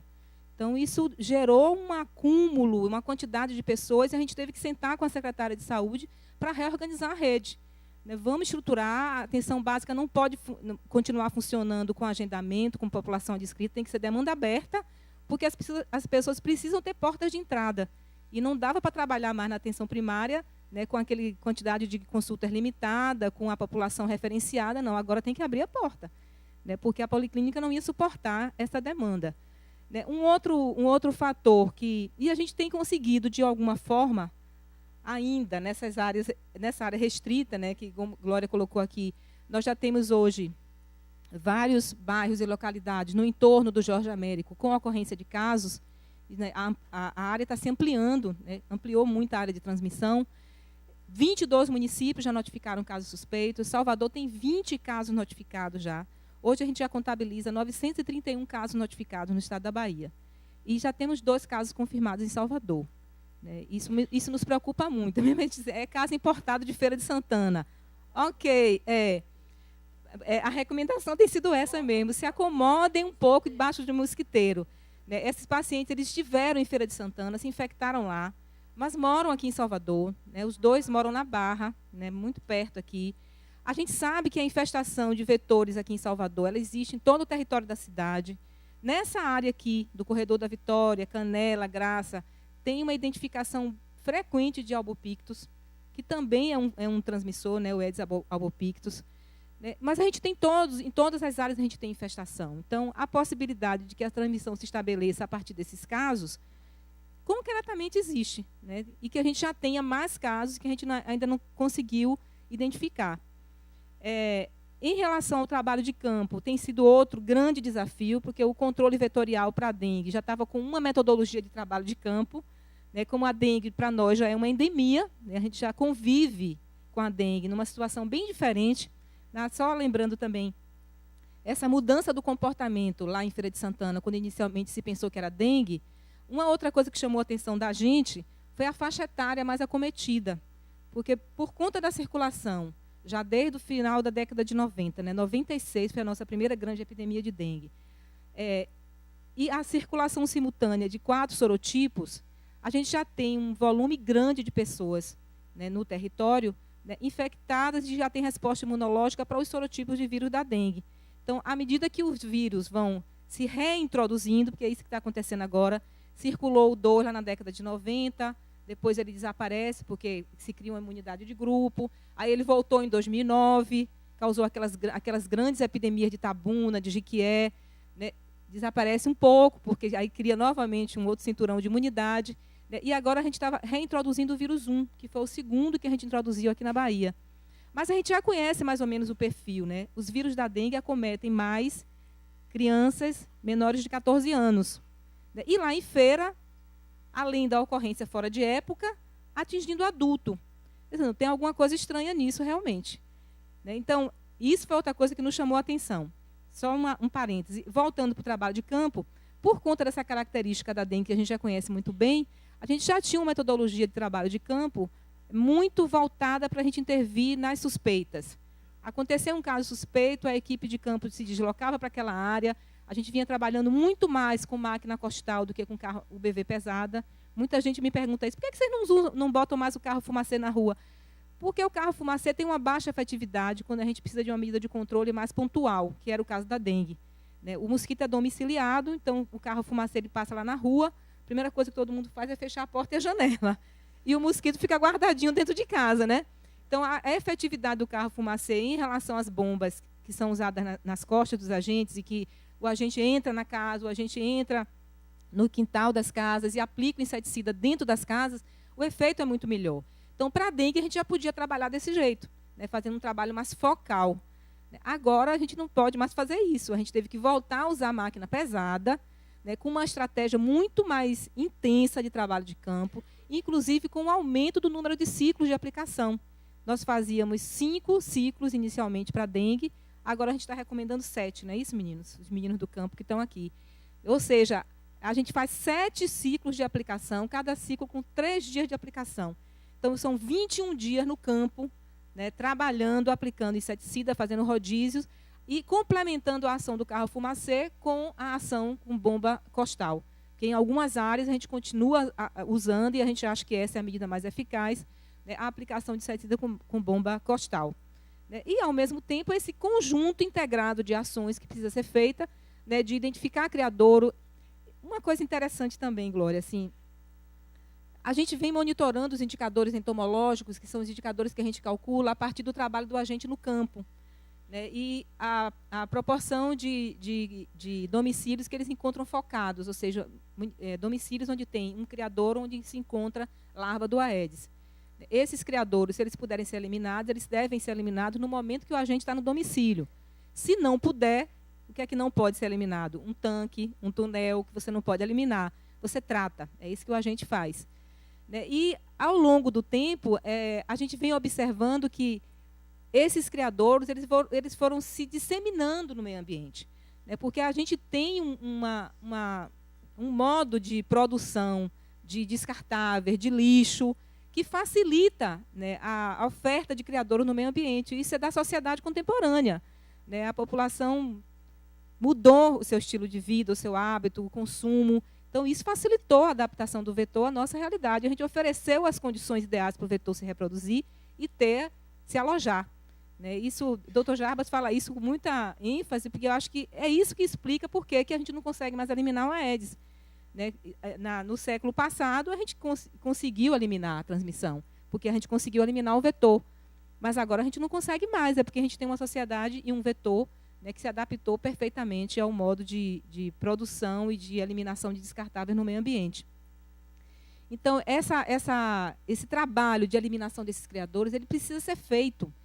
E com muita ênfase. Para nós é o trabalho mais importante, porque a gente não pode ficar jogando inseticida o tempo inteiro no meio ambiente.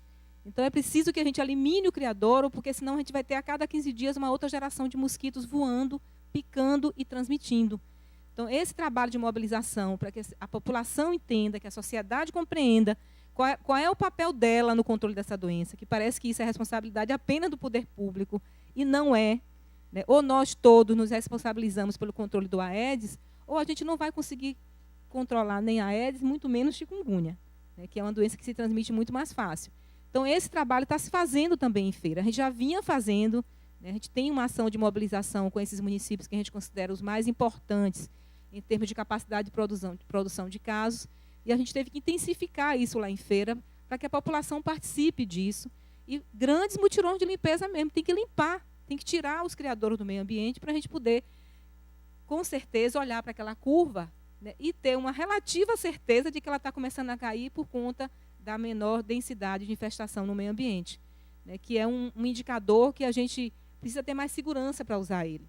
Atualmente, assim, a situação dessa área do Jorge Américo em relação à infestação parecia muito boa. Menor que 1 era a infestação na área, menor que 1%, que é o nível de infestação que a gente considera seguro, ou seja, a possibilidade de transmissão é pequena. E quando a gente chegou no campo, não era nada disso que a gente via lá. Né? Praticamente todas as casas tinham algum criadouro focado, mosquito voando, que a gente tem uma foto que pode publicar em livro, né? O paciente com um mosquito de cada lado da perna, fazendo o repasto na hora que eles estavam dentro da casa. Então, tinha muito mosquito na área. Então, esses são indicadores que precisam ser melhor trabalhados, a informação tem que ser mais fidedigna, mais precisa, para a gente ter uma relativa certeza do que está acontecendo e do que pode acontecer, né? Porque eles predizem a ocorrência ou não de casos.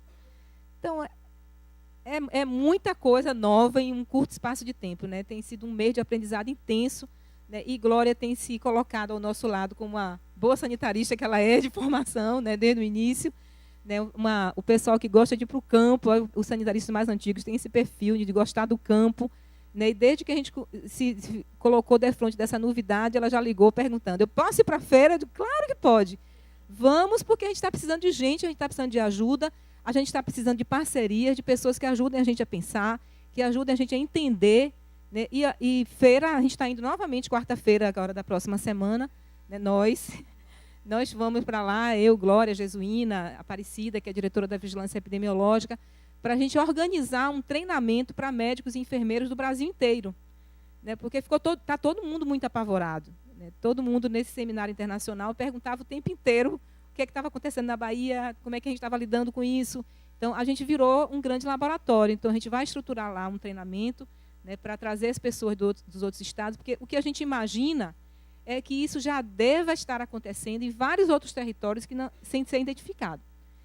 Né? Eu não sei, lá no Amapá, a informação que eu tive lá é que já são mais de 300 casos notificados. Né? É uma população muito menos densa do que é nessa região lá do Jorge Américo em Feira, que tem uma densidade demográfica e domiciliar muito elevada. Talvez por isso a transmissão no Amapá seja um pouquinho mais devagar, né? Mas para uma população pequena, como se tem no Amapá, já ter 300 casos notificados também não é pouca coisa. Né? Enfim, é isso que a gente tem enfrentado e ainda com muitas questões, muitas perguntas que precisam ser respondidas, né? Muitos problemas que precisam ser enfrentados, e o momento da gente atuar é agora, porque quando a gente chegar na autoestação, a gente realmente, né, perde boa parte das condições que a gente teria de enfrentar, né, o vetor, especificamente, que é onde a gente pode atuar para impedir uma transmissão mais intensa.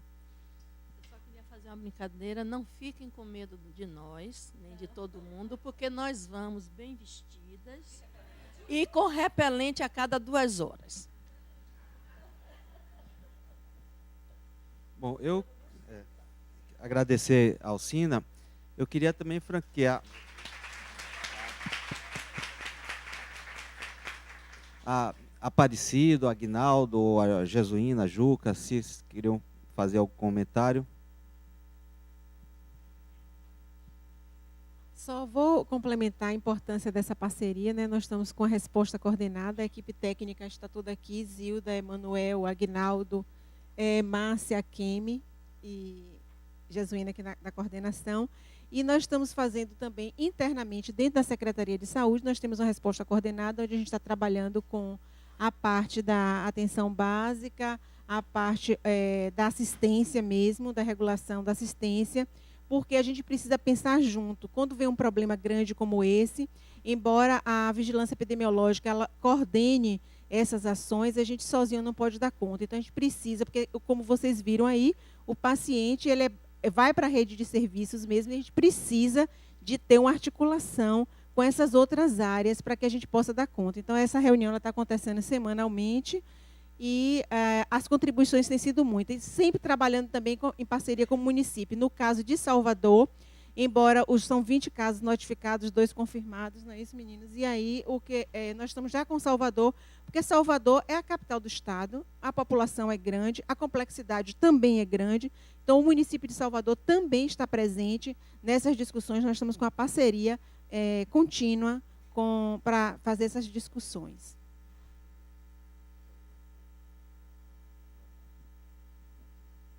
Bom, acho que nós temos ainda algum tempo para fazer. Alguém que tiver comentários ou perguntas a fazer.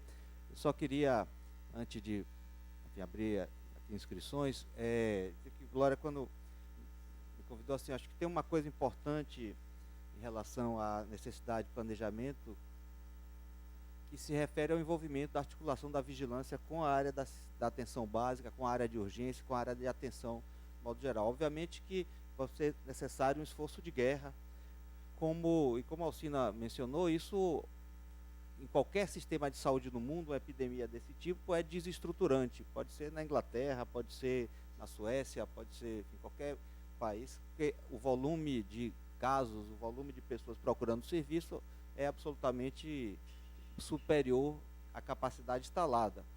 E nós temos, vamos ter que nos preparar para isso. Ontem, eu tive a oportunidade de assistir uma apresentação do Dr. Jarbas Barbosa, que é o secretário de Vigilância à Saúde do Ministério, em relação ao ebola. E o ebola, como Glória mencionou, diferentemente do chikungunya, pode ajudar a fortalecer o sistema de saúde. O ebola só é transmitido em contato pessoa a pessoa e não é transmitido pelo ar. Então é preciso ter contato com o sangue, com secreções, com as pessoas. A possibilidade, portanto, de isolamento das pessoas e dos contatos é relativamente simples. E onde há um sistema de saúde minimamente estruturado, se corta a cadeia de transmissão. diferentemente do chikungunya, como já foi bem aqui falado. Nesse sentido, de fato, é um risco de desestruturação. Agora, nós temos assim enfrentado as epidemias de dengue e, enfim, o Sistema Único de Saúde tem dado respostas a isso. E Glória me contou uma coisa, acho que ela não falou aqui, que, de certo modo, nos ajuda no controle, é que a imunidade é permanente. Diferente de dengue, que tem 4 sorotipos, você pode ter 2, 3, 4 vezes a dengue. A notícia boa é que o chikungunya, uma vez as pessoas, né, uma vez contaminada, enfim, ela se torna imune e não vai ter novos casos, não vai transmitir, o que acaba reduzindo depois a transmissão, mas enfim, se tiver muitos casos. Mas então, de todo modo, quero então aproveitar esses últimos minutos para abrir o debate, para comentários, perguntas, de quem quiser. Por favor.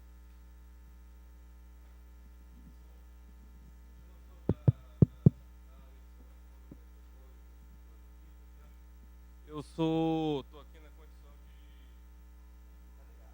de assessor de assuntos internacionais aqui da universidade, tá? E nós temos ontem uma discussão a esse respeito, porque a gente recebe alunos de diversas regiões do mundo, tá? Você estava falando sobre essa questão da ilha de Réunion. Nós temos um convênio específico com Réunion, tá? E durante essa epidemia de 2006 que você mencionou aí, tá certo? Estava em pleno curso algum tipo de convênio com gente de lá vindo para aqui, gente daqui indo para lá. Eu achei curioso que só hoje eu vim saber que houve nessa época aí houve exposições de estudantes nossos que foram da Escola de Belas Artes, que foram para reuniões, gente de lá que veio para aqui também. Então você tinha tudo para ter havido algum tipo de contaminação nessa ocasião. Não houve nada, tá certo? Nós temos alunos também, que temos convênios que a gente recebe alunos da PEC-G, PEC-PG, e temos um convênio particularmente ativo com a Nigéria, tá? E nós recebemos estudantes nigerianos, tá?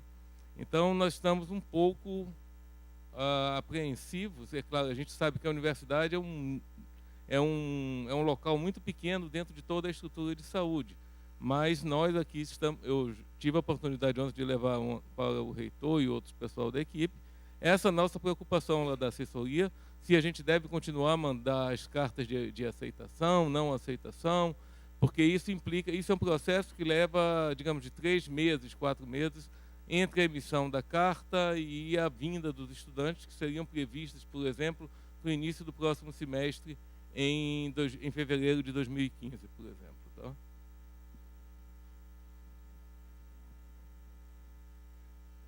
Professor Genilson. Primeiro, cumprimentar a Glória e a Alcina pelas informações que nos trouxeram, coordenação de Luiz Eugênio. Eu queria fazer um comentário que tem a ver, inclusive, com esse comentário anterior, que foi depois de uma mesa do Congresso de Epidemiologia coordenada por Luiz Eugênio. Algumas argentinas fizeram contato comigo, eu até citei Glória Teixeira, que a preocupação delas é como está se pensando dentro da Argentina em enfrentar essas questões aí, particularmente o ebola. E ela ficou surpreendida que não só pela efetividade do sistema de saúde brasileiro no que diz respeito à vigilância epidemiológica para dar conta de todos esses episódios recentes que ocorreram no Brasil, mas sobretudo pelo fato de o Brasil não ter uma posição policialesca em relação às epidemias. Então ela queria saber exatamente como é que tem sido acumulada essa experiência para, respeitando os direitos humanos, você ser efetivo. Então eu queria socializar essa preocupação delas e de alguma forma ouvir vocês acerca dessa experiência brasileira.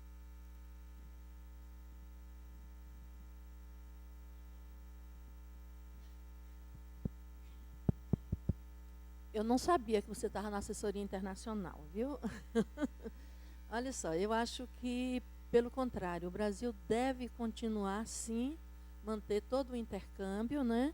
E tem algumas medidas que são tomadas de forma bastante eu digo solidárias, né, do ponto de vista, agora eu vou passar a usar isso para evitar não só que os provenientes dos outros países, né, adquiram as nossas doenças, como também que ao trazer. Então, é importante, por exemplo, que o serviço médico da universidade saiba de onde está vindo, ou a infectologia e até nós aqui da saúde coletiva, da onde são provenientes e onde vão morar, para a gente ver como conversar e o que fazer. Claro que se está vindo, né, de uma área do ebola, a questão de medir a temperatura ou alguns é fundamental. Do mesmo modo, se a gente vai medir a temperatura, porque a gente pode fazer um exame clínico, né, na hora de chegada. Agora, se vem de alguma dessas áreas, eles já serão possivelmente, por exemplo, vindo da Nigéria, possivelmente eles já terão essas orientações e serão abordados como todos os outros passageiros serão abordados, seja onde eles descerem em Guarulhos ou já direto no aeroporto de Salvador. Se bem que vindo da África, em geral, vai ser Guarulhos ou Rio de Janeiro, né? Então, já tem uma prevenção que é geral. Alguns outros cuidados, eu acho que é caso a caso, né? Mas sempre de uma forma bastante solidária e receptiva, tanto dos nossos alunos, quando forem, nós esperamos que assim eles os sejam lá e que também não vai ver. Então, nós devemos, inclusive, enquanto universidade, dar o exemplo, porque existem as formas de acolhimento e de prevenção. Eu queria só fazer um comentário breve também em relação a essa questão da nossa vigilância de fronteiras, né? E a política que o Brasil adota em relação à restrição ou algum tipo de limitação, né? A nossa forma de trabalhar não tem sido restritiva de forma alguma, né? O país tem uma vigilância de fronteira que está sempre em contato conosco, que é feita através da Anvisa. Aqui na Bahia, a gente tem uma vigilância de porto, que em relação à África nos preocupa muito, né? A gente tem o porto daqui de Salvador, o porto de Aratu e o porto de Ilhéus, que tem uma comunicação muito intensa com os países da África, por conta do transporte de cargas de cacau, né, que passam pelo porto de Ilhéus. E, invariavelmente, a gente encontra... a gente é acionado por conta de clandestinos. Juarez já teve algumas vezes lá em Ilhéus por conta disso, que saem desses países africanos que estão em greve, ou em situação de vida muito precária, e vêm como clandestinos nesses navios. Então, para nós, essas áreas de porto passaram a ser áreas de uma vigilância muito mais intensa, que a gente faz com a Anvisa. É a Anvisa que é responsável por essa vigilância. Mas assim que a situação é detectada, eles nos acionam, né, de imediato. Legislação que impeça qualquer pessoa de ir e vir não faz parte, né, da legislação brasileira. Não existe nenhuma lei no país que impeça ninguém de entrar ou ninguém de sair do país, né? A gente tem uma fronteira aberta, né? Essa tem sido a política do país em relação à vigilância e às doenças infecciosas.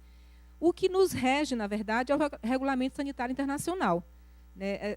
Durante o período que a gente estava lá em Brasília, no Seminário Internacional, Dr. Rogério, que é o coordenador do Grupo de Estudos da Saúde do Ministério Público aqui do Estado, me ligou para saber exatamente se tem alguma lei, doutora Alcina, que impede. Eu digo, não, doutor Rogério, a gente não trabalha dessa forma, a vigilância não atua de forma coercitiva, nem impedindo ninguém de ir e vir.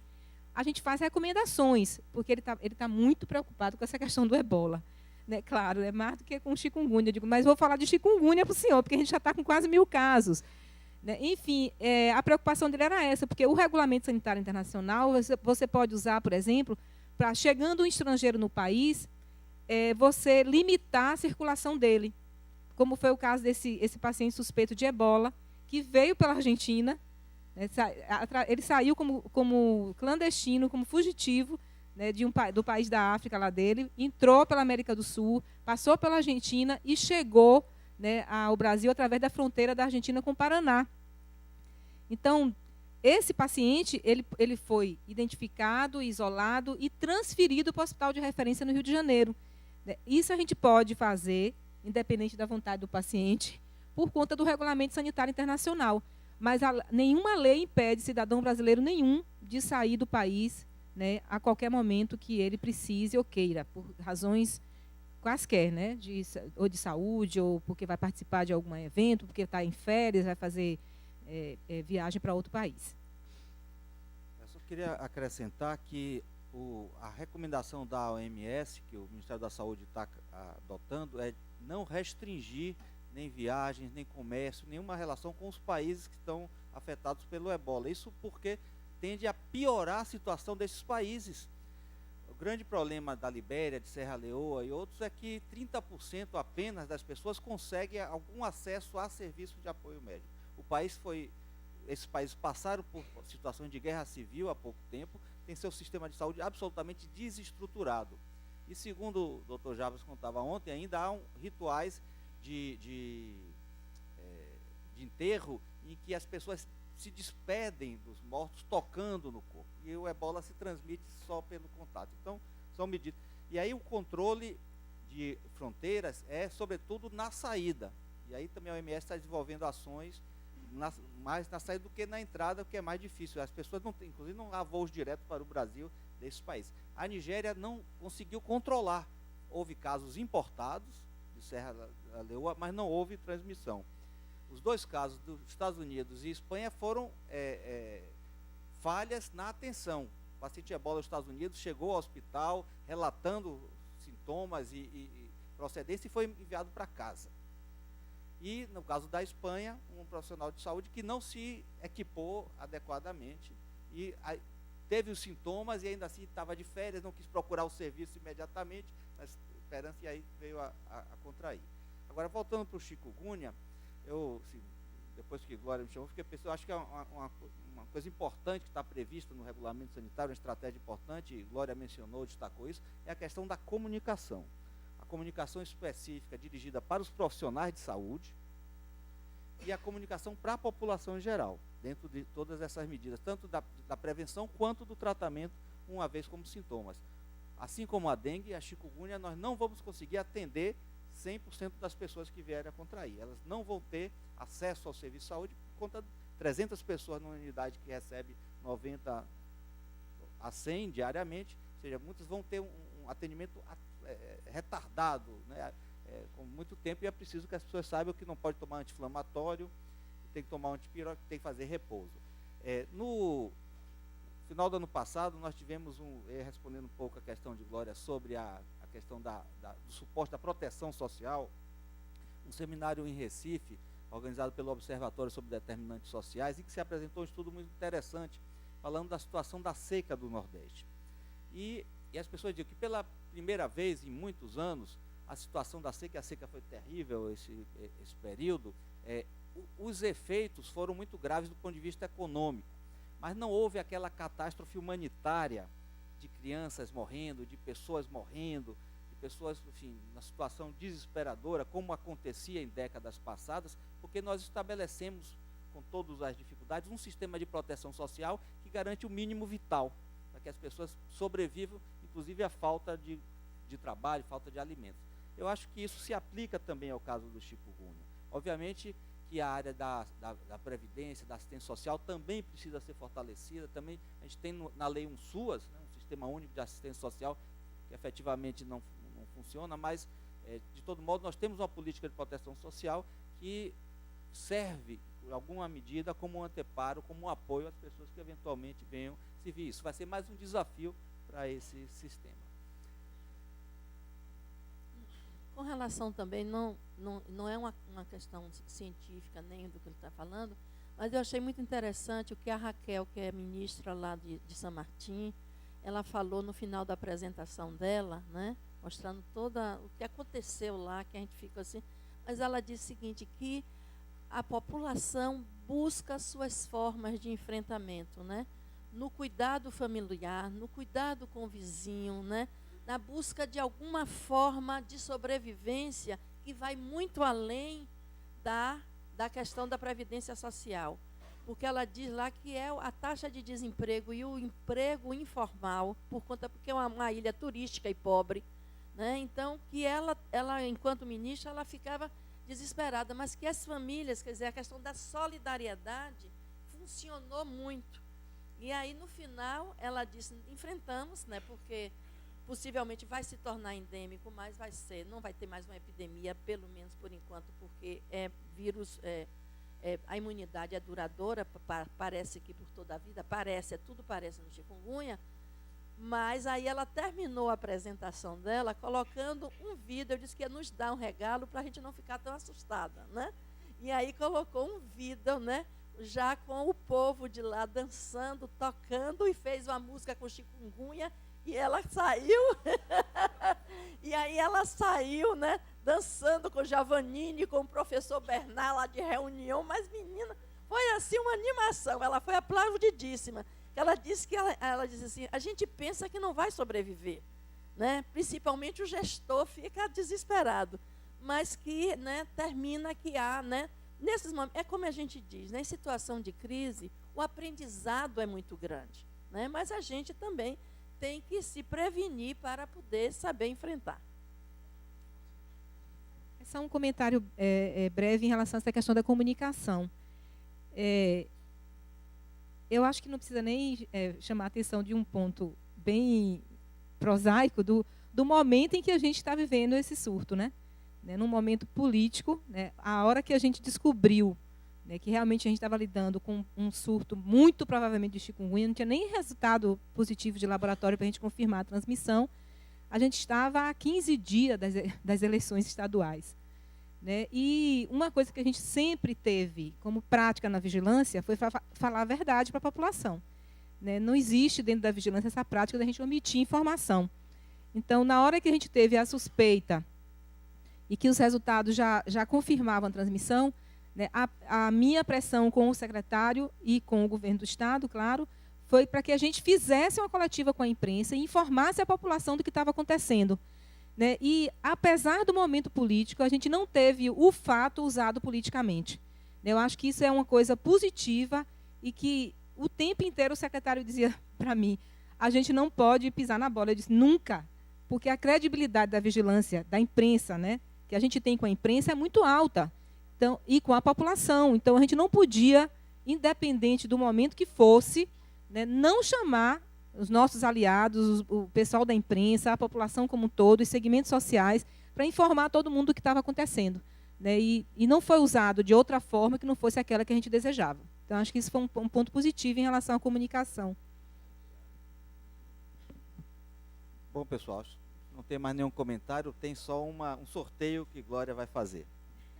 Repare, o Ministério da Saúde já está disponibilizado na internet o manual de vigilância epidemiológica do chikungunya. Já tem alguns boletins, né, e já está saindo, possivelmente na próxima semana, o manual de manejo clínico. Eu estou fazendo esse comercial porque é importante para o profissional buscar informações. E na OPAS tem muita informação na internet, é importante que todos leiam. Como a gente não tem um livro para todos, esse daqui é um manual que foi feito pela OPAS e o CDC, está em espanhol, eu tenho 2 exemplares, além do meu, claro. Né? Então, eu vou dar para a sala dos pós-graduandos e o outro eu vou sortear entre os alunos presentes, certo? Presentes nessa sala, tá bem? Então, aqui, falta alguém incluir, Bia? Cadê Bia? Já todos estão? E por que veio essa lista dizendo que para passar a lista lá para trás? Já botou? Então, está aqui. Então, eu vou sortear, ela numerou vocês, então, para um dos livros, tá bem?